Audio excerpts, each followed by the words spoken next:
সকালে আবার যাবো মজা লও বন্ধু মানে ভাই আমার জানের জান পরানের পাখি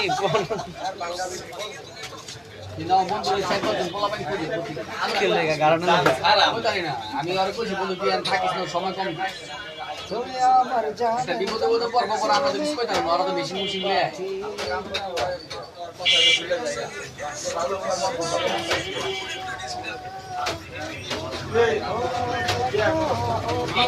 জ্বর একবার খোঁজ হইলেন না 6 দিন ধরে জ্বর 3 দিনে মরলে 3 দিনে হাড্ডি উঠিয়ে মনে করলে যেত আমার হাড্ডি করা না আইন ভিতরে আয় বন্ধু ওই পাশটা